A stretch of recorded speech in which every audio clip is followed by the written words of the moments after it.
eu ces problèmes-là, c'est la faute de l'école. Donc déduction logique, c'est si l'école est le problème, elle est aussi la solution. L'éducation, c'est l'un de ces domaines où absolument tout le monde a un avis. On a cette possibilité de l'éducation populaire gratuite pour tous, 24 heures sur 24, permanente, qui est formidable, toute la science à portée de clic, mais est-ce qu'on s'en saisit correctement?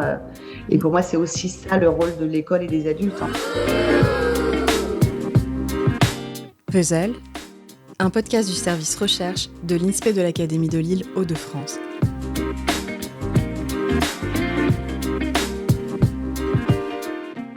Épisode 8. Décoder l'école.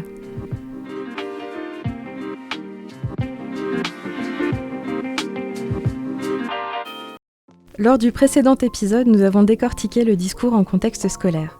Nous avons vu que la communication en classe passe par bien plus que des mots, que le non-verbal est une clé de compréhension importante et que le discours de l'enseignant prend de nombreuses formes selon le support pédagogique utilisé et la situation de classe. Ce sont tout autant d'informations à décrypter pour les élèves allophones, ces élèves récemment arrivés en France et parlant une ou plusieurs autres langues que le français. Comment donc faciliter l'inclusion des élèves allophones à l'école ? Comment créer des supports didactiques et des contenus pédagogiques adaptés à leurs besoins ?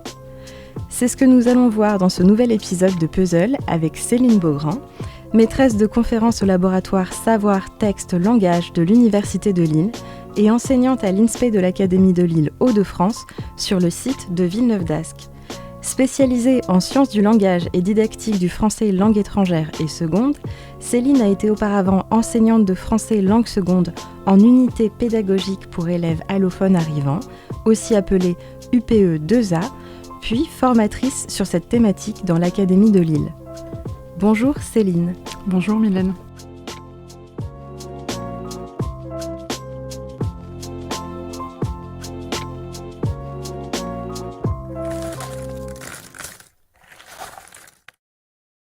Céline, peux-tu nous expliquer comment tu as mené ta recherche pour contribuer à favoriser l'inclusion des élèves allophones en contexte scolaire ?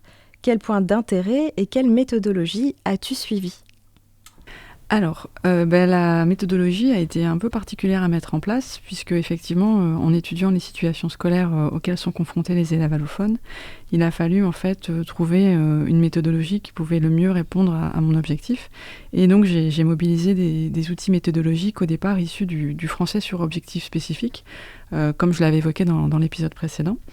Et donc, j'ai articulé en fait cette méthodologie en 3 grands temps, qui correspond en fait à la démarche qui est mise en place dans le domaine du français sur objectif spécifique et qui se décompose en un temps d'abord d'analyse des besoins langagiers et culturels des élèves allophones.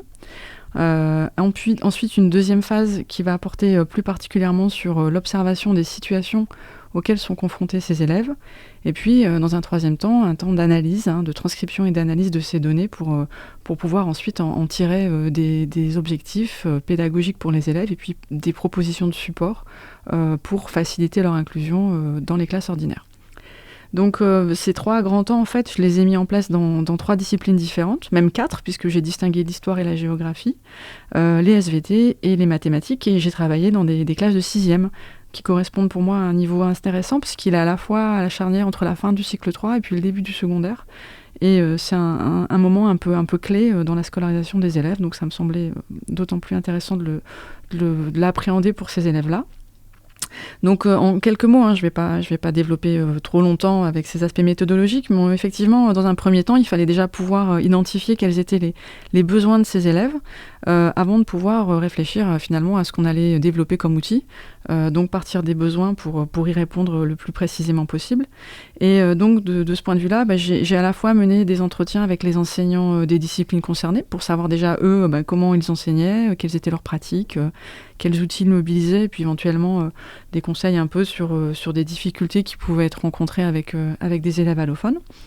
J'ai ensuite analysé forcément les programmes de ces disciplines, et puis je me suis intéressée aussi un peu plus aux démarches didactiques qui étaient spécifiques à chacune de ces matières, notamment en passant par des analyses de manuels scolaires et puis des ouvrages plus didactiques.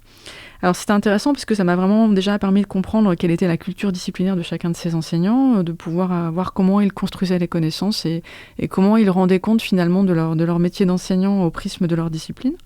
Et puis, il a fallu aussi utiliser toutes ces données ensuite pour créer en fait des situations plus spécifiques sur lesquelles j'avais envie de m'intéresser. C'est-à-dire que ça m'a permis de me dire, par exemple en géographie, j'aimerais bien voir une séance de construction de croquis ou d'études de paysage, ou en mathématiques, j'aimerais bien voir de la géométrie parce que je pense que c'est intéressant à étudier. Donc voilà, ça m'a permis aussi de préparer la deuxième phase qui était la phase d'observation des situations. Donc là, j'ai rencontré plusieurs enseignants qui ont accepté bien gentiment de m'ouvrir les portes de leur classe. Et donc, j'ai pu aller dans des collèges qui accueillaient non pas des élèves allophones, mais vraiment des élèves ordinaires, puisque je me suis intéressée vraiment aux situations ordinaires dans les disciplines, de manière à voir en fait comment on pouvait ensuite les analyser, les décrypter et développer des outils qui allaient permettre aux élèves d'être inclus dans ces disciplines. Donc il y a différents temps dans cette phase d'observation. Il y a d'abord un temps de captation, puisque j'ai filmé les séances. Comme je l'avais expliqué, l'intérêt de travailler sur la langue de scolarisation et les situations scolaires, c'était aussi d'appréhender des éléments non verbaux et puis de voir effectivement comment s'imbriquait l'oral et l'écrit dans les situations scolaires.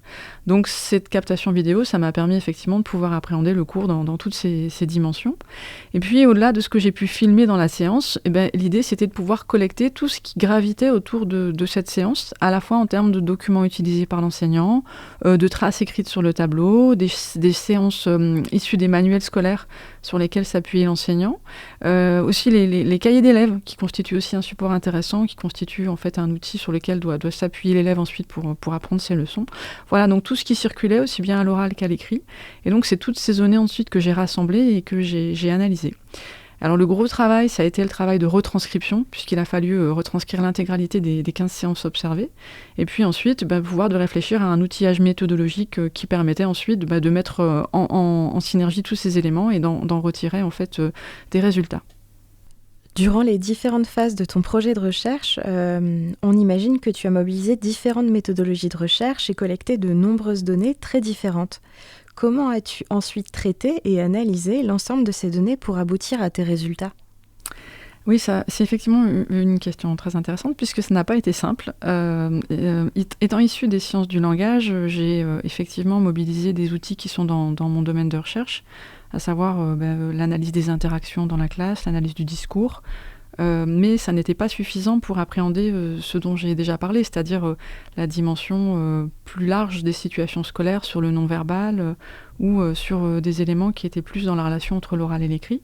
Donc j'ai utilisé un outil qui vient de la didactique du français, qui est le Synopsis, qui a été conçu par des chercheurs suisses, Bernard Schnelly, Joachim Doltz et Christophe Ronvaux. Et cet outil, en fait, ça permet d'analyser de manière fine et précise le déroulement d'une séance de classe, d'une séquence de classe, un peu comme le synopsis au cinéma, c'est-à-dire qu'en fait, on va séquencer la séance et l'analyser à différents niveaux. Donc je me suis réapproprié cet outil et puis je l'ai transféré dans mon contexte de recherche. Et ça m'a permis en fait de reprendre mes transcriptions, puisqu'il a fallu retranscrire l'intégralité des séances observées, mais finalement de réinterroger cette retranscription en l'intégrant dans un tableau synoptique, et de pouvoir donc avoir différents niveaux d'analyse. D'abord sur l'organisation générale du cours, comment l'enseignant organise son cours en différentes phases. Donc là, vraiment dans la construction des connaissances, un niveau qu'on va dire un peu macro. Et puis, de manière un peu plus fine, comment s'organise en fait à chacune de ces phases des tours de parole entre l'enseignant et les élèves, donc ce qu'on appelle les actes de parole. Et là, on est plus à un niveau plus méso, intermédiaire. Et puis, à un niveau beaucoup plus fin, donc que moi j'ai appelé micro. On est allé vraiment dans la micro-analyse. Et c'est là où j'ai analysé des éléments plus linguistiques sur le lexique, le vocabulaire, utilisé par les enseignants, ou sur la syntaxe particulière qu'on pouvait avoir en fait dans les interactions de classe. Donc ces éléments-là, effectivement, ça a nécessité des outils qui viennent des sciences du langage, qui viennent de la didactique du français, et puis aussi d'autres outils qui m'ont permis d'analyser des éléments plus disciplinaires en travaillant par exemple sur les représentations sémiotiques, c'est-à-dire en fait les tableaux, les graphiques, les schémas. Et ben, il a fallu aussi apprendre à les décoder et à les catégoriser. Et sur ces aspects-là, il y avait finalement très peu de recherches qui existaient. Et donc j'ai aussi conçu moi mes propres outils méthodologiques pour pouvoir décrypter ces éléments. Alors une fois ces tableaux élaborés pour toutes les séances observées, la grande phase ensuite, c'était de pouvoir identifier quels étaient les éléments récurrents finalement dans ces tableaux. Puisqu'il ne fallait pas oublier le projet initial qui était quand même de pouvoir définir quels étaient les besoins prioritaires des élèves allophones au regard de ce qui se passait dans la classe. Et donc en observant ce qui revenait régulièrement dans les classes, à la fois au sein d'une même discipline, mais aussi de manière plus transversale d'une discipline à une autre, ça permettait finalement d'observer des situations récurrentes ou des éléments lexicaux plus fréquents ou des structures qui revenaient de manière répétitive et de se dire que c'était peut-être ces éléments-là qu'il fallait étudier en priorité avec les élèves allophones, de manière à les armer d'un point de vue langagier pour pouvoir suivre ce qui se passait dans la classe. Et donc c'est par exemple d'observer que dans les classes, systématiquement ou quasi systématiquement, quelle que soit la matière, l'enseignant passe d'abord par une phase d'ouverture, où il va en fait leur demander des choses qui n'ont pas forcément de rapport avec d'ailleurs la leçon, ramasser des feuilles, demander s'ils m'ont été signés, donc ils sont un peu décrochés. Et puis ensuite, il va faire une phase de rappel. Alors vous vous souvenez ce qu'on a fait la dernière fois, et donc là, quand il fait ça, il utilise du passé composé par exemple. Et puis il annonce ce qui va se passer. Alors aujourd'hui, on va faire ça, on va apprendre, et là, on change de temps, on va passer à du futur proche, et c'est un autre temps qui est utilisé. Et donc, pour que l'élève perçoive que là, on rappelle des choses, et puis là, on va annoncer ce qui va se passer ensuite, il faut pouvoir connaître cette dimension temporelle et pouvoir faire la différence entre un passé composé et un futur proche, de manière assez pragmatique, on va dire. À l'analyse justement de ces récurrences, quels résultats as-tu obtenus et quelles pistes cela ouvre-t-il pour répondre aux besoins des élèves allophones en situation de classe ? Alors, les résultats qui ont été obtenus se situent à plusieurs niveaux. D'abord, ce qui a été intéressant pour moi, c'était de pouvoir identifier des situations scolaires auxquelles étaient plus fréquemment confrontés les élèves dans les classes, et donc nécessairement auxquelles seront également confrontés les élèves allophones quand ils sont en situation d'inclusion. Alors ça peut être des situations qui sont plutôt transversales, comme l'organisation d'une leçon dans un cahier ou pouvoir se repérer dans une double page d'un manuel. Aussi l'utilisation de l'outil numérique qui est très fréquent en fait dans les situations de classe, aussi bien par l'enseignant lui-même que de plus en plus par les élèves. Puis il y a d'autres situations qui sont plus spécifiques aux matières. Par exemple, apprendre à rendre compte d'une expérimentation en sciences. C'est quelque chose qui revient assez fréquemment et qui fait appel, là encore, à un langage particulier, au-delà des aspects purement méthodologiques qui sont développés. On peut aussi citer les situations où on travaille sur la construction de figures géométriques en mathématiques. Là aussi, en fait, l'enseignant va mobiliser un langage particulier, il va demander aux apprenants de réaliser des actions avec leur matériel, et ça va aussi engager des structures, du vocabulaire particulier. Donc ces éléments-là, en fait, j'ai essayé de les faire ressortir pour définir des priorités du point de vue des situations. Puis à un niveau un peu plus précis, un peu plus micro, comme je disais tout à l'heure, ça va être d'étudier finalement des points de langue qui vont peut-être être prioritaires à étudier dans le cadre d'un cours de langue seconde avec ces élèves-là, pour leur permettre d'avoir une compréhension plus fine de ce qui se passe dans les interactions et dans le discours. Alors ça peut être soit des éléments qui sont dans le discours de l'enseignant à l'oral, soit des éléments qui sont plus dans les traces écrites, que ce soit dans les manuels, les leçons. Par exemple, on constate que dans les manuels et dans les leçons, il y a souvent des titres à rallonge. Les enseignants mettent des titres très très longs, avec beaucoup de compléments du nom, avec des éléments en histoire, par exemple, où on va indiquer des éléments de chronologie. Donc la Grèce antique au 5e siècle, avant JC. Alors qu'est-ce que c'est JC ? Voilà, par exemple, c'est encore un code que doivent appréhender les élèves allophones et qui va être d'autant plus complexe qu'en plus on écrit les siècles avec des chiffres romains. Donc voilà, ces éléments-là, en fait, sont plus particulièrement intéressants à étudier parce que l'élève allophone, quand il est en histoire, les chiffres romains, il y en a tout le temps. Le repérage par rapport à des frises historiques sur avant JC, après JC, voilà, c'est aussi des éléments fréquents. Et donc, c'était de faire émerger ces éléments-là dans mes résultats. Donc, à la fois sur la structuration, l'organisation, et puis sur des éléments plus langagiers qui m'intéressent, moi, en sciences du langage. Ok, alors là, on comprend que c'est bien plus qu'une question de vocabulaire, de comprendre ce qu'il se passe en classe et surtout de comprendre l'enseignant. Qu'est-ce que ça vient dire du coup sur les besoins des élèves allophones ?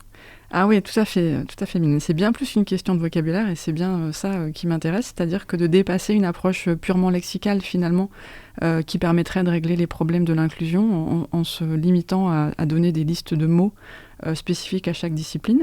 Ce qui est déjà un premier apport, hein, donc c'est déjà une première aide, mais pour que l'inclusion puisse se faire, il faut vraiment dépasser ce stade lexical et d'appréhender des besoins qui sont finalement assez différents.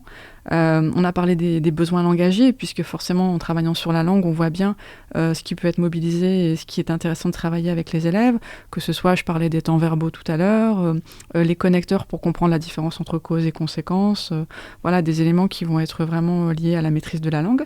Et puis, il y a des éléments qui sont un peu plus difficiles à faire émerger, notamment parce qu'ils sont très implicites, qui relèvent plus de la méthodologie. Parce qu'effectivement, faire un cours de mathématiques ou faire un cours de sciences ou faire un cours de géographie, ça ne va pas appeler aux mêmes méthodes. Par exemple, on ne va pas décrire de la même manière dans un cours de français ou dans un cours de géographie. Parce que dans un cours de géographie, on décrit un paysage et donc on va aborder le paysage par le point de vue, la focale. On va dire que c'est un plan oblique vu du haut et puis après on va dire il se passe ça au premier plan, au deuxième plan, au troisième plan. Alors que quand on fait une description d'une œuvre d'art, on va s'intéresser aux impressions. Et donc là, c'est vraiment des aspects vraiment purement méthodologiques qui sont en jeu et qui doivent être éclaircis parce que ça peut effectivement créer des confusions chez l'élève. Il y a aussi des éléments méthodologiques qui concernent tous les cours. Je parlais tout à l'heure par exemple de la gestion du cahier ou simplement d'une feuille, d'une copie sur un contrôle. Et puis il y a aussi un élément qui est extrêmement difficile aussi à appréhender parce qu'il est très implicite, c'est l'élément culturel. Puisque la dimension culturelle, effectivement, est très prégnante, mais elle est assez peu mise en mots, finalement. Et donc, les besoins culturels, que ce soit sur l'organisation scolaire, la manière dont on structure les apprentissages, ou même sur les interactions entre l'enseignant et l'élève dans la classe, sont des éléments qu'il faut clarifier. Comprendre que quand on arrive dans une classe, par exemple, il faut lever la main pour demander la parole. Déjà ça, on a aussi en fait un attendu par rapport à ce que l'élève peut faire et à ce qu'il est autorisé de faire en termes de prise de parole, de discussion avec les autres élèves. Alors ça peut être dans un sens qui peut être parfois surprenant, c'est-à-dire que des enfants qui ne sont pas du tout habitués à travailler en groupe dans leur culture d'origine, qui ont l'habitude d'avoir un modèle plutôt descendant ou en fait un rapport maître-élève plutôt vertical, vont avoir du mal à se retrouver dans des activités de petits groupes où on interagit beaucoup à l'oral. Parce que pour eux, en fait, ça n'est pas de l'apprentissage. J'ai le souvenir d'élèves comme ça, avec qui j'avais fait un travail de groupe pendant quelques minutes pour préparer l'activité écrite. Et donc, j'avais travaillé vraiment ma séance, détaillé, trouvé des supports. Et c'est quand on est passé à la phase écrite où l'élève m'a dit « Ah, enfin, on va commencer à travailler ». Donc, voilà. Donc, culturellement, on peut avoir effectivement des différences qui ne sont pas visibles. Donc, ces besoins culturels sont importants. Puis on a parlé dans l'épisode précédent des élèves qui n'étaient jamais allés à l'école, les élèves non scolarisés antérieurement. Et pour eux, il y a aussi des choses qui jouent un peu d'un point de vue cognitif. Parce que dans l'environnement scolaire, effectivement, la langue, elle sert aussi à structurer les informations, à se repérer dans le temps, dans l'espace, à pouvoir raisonner, catégoriser. Et donc ça, c'est des éléments aussi qui sont imbriqués au langage et pour lesquels il va falloir avoir une attention particulière pour ces élèves. Donc voilà, besoins langagiers, mais aussi besoins méthodologiques, culturels et cognitifs. Et au-delà des besoins, est-ce qu'il y a des leviers sur lesquels on peut s'appuyer pour améliorer justement l'inclusion des élèves allophones ?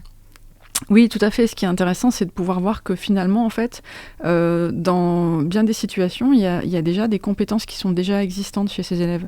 C'est-à-dire qu'à partir du moment où l'élève a déjà été scolarisé dans une classe, qu'il a déjà eu des cours d'histoire, de maths, en fait, finalement, il sait ce que c'est qu'un tableau, il sait ce que c'est qu'une carte, et il va pouvoir transposer en français des compétences scolaires qu'il a déjà développées dans sa propre culture. Et donc, on voit des enfants qui sont assez performants assez rapidement dans les classes parce qu'ils ont déjà, en fait, mobilisé des compétences dans une première langue de scolarisation. Et ça, c'est un levier tout à fait intéressant et ça justifie de bien évaluer les élèves à leur arrivée. Un autre point important aussi, qu'on a du mal aussi à faire valoir en France, dans notre pays, qui est de tradition très monolingue, c'est le plurilinguisme de ces enfants, qui arrivent souvent avec plusieurs langues dans leur répertoire langagier et qui ont déjà en fait finalement appris d'autres langues que le français et qu'il faut autoriser en fait à utiliser ces langues dans les apprentissages. Parce que finalement, quand on réfléchit, quand on pense dans les disciplines, nous les premiers, si on pense dans une autre discipline, on va aussi penser dans notre langue première à différents moments. Et donc d'autoriser la langue première et de favoriser même l'utilisation de cette langue, les études ont montré que ça avait des effets très positifs en fait sur les résultats des élèves. Par exemple, quand on compte en mathématiques, on compte l'élève qui a déjà été scolarisé va toujours compter dans sa première langue. Il va faire les calculs mentalement dans sa première langue pour ensuite les passer en français. Et donc ça justifie pleinement qu'on lui laisse plus de temps finalement pour faire ses apprentissages parce que ça prend un petit peu plus de temps que les autres, mais finalement il le réussit tout aussi bien. Et donc j'en profite pour militer aussi pour que ces élèves puissent obtenir plus de temps aux examens parce que finalement on se rend bien compte que lire dans une langue étrangère, compter dans une langue étrangère, ça prend plus de temps. Alors pourquoi ne pas leur accorder un tiers-temps aux examens ? Tout à fait. Maintenant qu'on a pu mettre ces résultats en évidence, à quoi vont-ils servir ? Est-ce que tu peux nous expliquer comment est-ce qu'on peut s'en saisir ?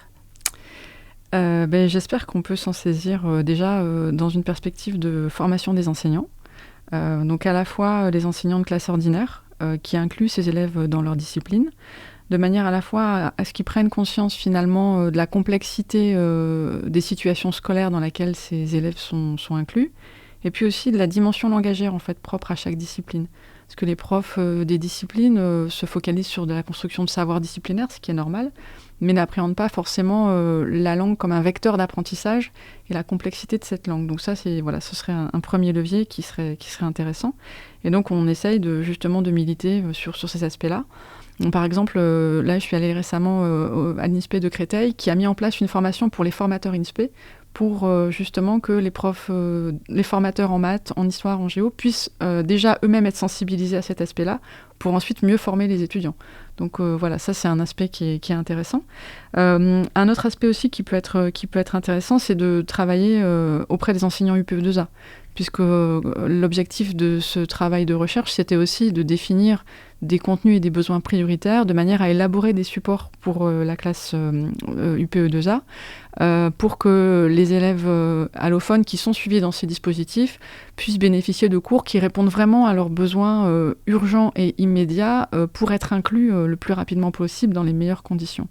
Donc si les enseignants UPE2A ont eux aussi une conscience plus aiguë de ce qu'on met derrière cette langue de scolarisation qui apparaît dans les circulaires officielles, on parle de français langue seconde et français langue de scolarisation dans les circulaires nationales, de mieux l'appréhender, de comprendre ce qui se joue dans les classes, ça va permettre de créer des supports, des situations adaptées en fait à leurs élèves.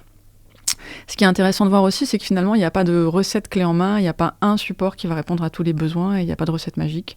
Qu'en fonction des élèves, de leur niveau, de la matière dans laquelle ils sont inclus, de leur âge d'arrivée, on va avoir des besoins différents. Et donc, c'est là où l'enseignant du PE2A a un gros travail à faire d'adaptation et qu'il le fait bien volontiers. Et ce qui est intéressant aussi, c'est que ça peut amener aussi à l'enseignant du PE2A de mieux collaborer avec sa classe, les enseignants de classe ordinaire. C'est-à-dire que pour mieux comprendre finalement ce qui joue en maths et en histoire, il n'y a rien de mieux que d'aller voir son collègue et d'aller voir ce qui se passe dans un cours de maths et un cours d'histoire. Donc là, c'est aussi, aussi dans cette perspective-là. Alors, il y a aussi un autre point important, c'est que l'enseignant UPE2A n'a pas de référentiel de compétences pour structurer son cours. C'est-à-dire qu'il n'y a pas de programme, il n'y a pas de curriculum qui existe. Et alors à la fois c'est une grande liberté, une grande richesse, mais en même temps ça peut être très insécurisant. Et en ayant en fait finalement peut-être une idée plus claire des objectifs qui peuvent être dressés, ça va permettre peut-être de mieux construire les cours et d'avoir finalement une organisation peut-être plus claire de ce qu'il peut faire en classe.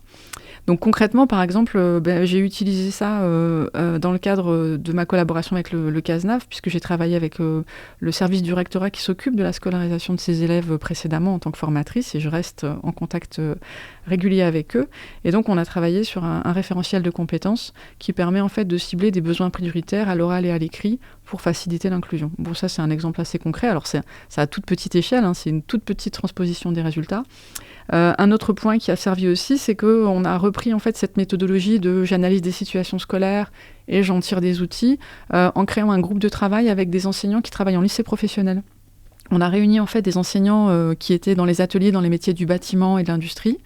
On les a fait travailler avec des profs de langue Et tout ce petit monde a travaillé pour élaborer justement des cours, des séances qui permettaient de développer des compétences langagières pour que les élèves comprennent mieux ce qui se passe en atelier et puissent interagir en fait dans les situations vraiment d'enseignement professionnel. Voilà 2 exemples un peu concrets de déclinaison. Alors ça reste assez modeste, mais l'idée c'est que ça essaime. Et puis l'intérêt aussi d'un travail de recherche, c'est que on s'inscrit dans une communauté de recherche. C'est-à-dire que moi-même en fait, j'ai utilisé des travaux préexistants de chercheurs qui ont déjà travaillé sur ces objets-là, qui ont déjà réfléchi. Et finalement, c'est de continuer à creuser le sillon, d'aller un petit peu plus loin, et puis d'apporter des choses qui vont nourrir peut-être d'autres chercheurs, et de pouvoir en fait ouvrir et diffuser ces travaux pour que d'autres s'en emparent et puis aillent plus loin ou dans d'autres contextes. À présent, quelles sont tes perspectives suite à ce premier gros travail de recherche ? En fait, ça ouvre le champ des possibles. Hein. C'est toujours après, il faut faire des choix. Moi, ce qui m'intéresse particulièrement maintenant d'approfondir, c'est la question de la lecture et de l'écriture, de la littératie scolaire, puisque je m'intéresse beaucoup aux élèves non scolarisés antérieurement et à l'apprentissage de la lecture et de l'écriture. Donc ça, c'est quelque chose que j'ai en perspective à moyen terme et que j'ai d'autant plus d'intérêt à étudier que je l'ai aussi travaillé d'un point de vue un peu plus didactique et pédagogique quand j'étais formatrice. Et puis après, ce qui me semble intéressant, c'est de faire du lien au maximum entre la recherche et des aspects plus pratiques, plus pragmatiques. Notamment dans le cadre d'un projet européen sur lequel je travaille actuellement, qui est le projet ALTA, Allophone Teacher Academy, qui permet en fait à un groupe de pays européens, donc la France, l'Italie, la Bulgarie et l'Espagne, de travailler sur la conception de parcours de formation à destination justement des enseignants de classe ordinaire qui accueillent des élèves allophones. Alors on dit allophone en France, on dit alloglotte en Italie. Et donc en fait de développer des modules de formation de manière à ce que les enseignants comprennent mieux finalement ce qui se joue en termes d'inclusion, et puis justement identifier la dimension langagière dans les disciplines, comprendre les aspects culturels, développer des démarches innovantes. Donc l'un des leviers qu'on utilise dans ces modules de formation, c'est de mettre les enseignants et futurs enseignants en situation d'allophonie, c'est-à-dire qu'on les place dans la position de l'élève allophone, en les mettant dans des situations où ils vont devoir lire, écouter, comprendre, même parfois interagir dans une langue qu'ils ne maîtrisent pas. Donc par exemple, on leur fait résoudre des problèmes mathématiques en géorgien, ou alors on leur demande de résoudre des énigmes dans le cadre d'un escape game qu'on a conçu avec le CASNAV de Lille, où ils vont devoir résoudre des énigmes en utilisant des langues complètement inconnues pour eux. Donc il y a des énigmes en norvégien, en turc, en hindi par exemple. Trop facile. Voilà, et trop facile. Et donc c'est très intéressant parce que le retour que font les enseignants, c'est que déjà ils se rendent compte de la difficulté, de la fatigue que ça occasionne, de l'insécurité dans laquelle se trouve l'élève allophone, des difficultés langagières, mais en même temps, finalement, qu'il y a des leviers possibles et qu'en mobilisant, par exemple, l'intercompréhension entre les langues, en autorisant les langues premières et toutes les langues comme support d'apprentissage, comme objet d'apprentissage dans la classe, on arrive finalement à se sortir de cet escape game et à trouver en fait une solution alors qu'on ne maîtrisait aucune des langues qui étaient présentes. Donc c'est aussi d'avoir des points positifs en fait, notamment sur l'intérêt du plurilinguisme. Et puis un autre projet aussi sur lequel je travaille, alors c'est plus un groupe de travail qu'un vrai projet de recherche, mais qui est très intéressant, c'est le groupe Plurimat, qui regroupe en fait des enseignants, des chercheurs, des praticiens, des didacticiens, à la fois en didactique des maths et en didactique des langues. Et qui s'interroge justement sur la dimension langagière dans les mathématiques. Parce que finalement, je me suis rendu compte que ceux qui étaient le plus sensibles à cette dimension langagière, c'était quand même les enseignants de mathématiques. Parce que leur discours et leurs objets d'enseignement sont finalement tellement abscons pour les personnes qui n'ont pas l'habitude. Elles ont besoin de mettre des mots sur ça. Et donc, c'est quelque chose qui est très parlant pour eux et qui fait l'objet de recherche et de collaboration. Donc voilà, ça, c'est les 2 axes qui m'intéressent plus particulièrement et qui ouvrent des perspectives nombreuses, je l'imagine. Merci beaucoup Céline. Merci Mylène. Ta recherche a ainsi mis en évidence le fait qu'il existe une culture scolaire qui s'appuie sur des codes et de l'implicite que tu as justement pu expliciter grâce à ton analyse fine et détaillée du discours en situation scolaire. Ce faisant, ces travaux de recherche ne viennent pas seulement aider à l'inclusion des élèves allophones, il me semble dépasser la question de la langue pour nourrir la réflexion sur l'appropriation par tous les élèves de la culture scolaire, peu importe sa langue, sa culture ou son origine sociale. Et au-delà des pistes apportées pour améliorer l'inclusion de tous les élèves à l'école, ces résultats de recherche représentent l'opportunité d'interroger la culture scolaire et d'appréhender l'école comme un territoire inconnu avec ses codes, son vocabulaire et ses us et coutumes. On espère que cet épisode vous a plu et vous a intéressé. Vous pouvez retrouver l'ensemble des ressources utilisées et proposées pour aller plus loin sur le site internet de l'INSPE de l'Académie de Lille Hauts-de-France dans la rubrique Recherche. À bientôt!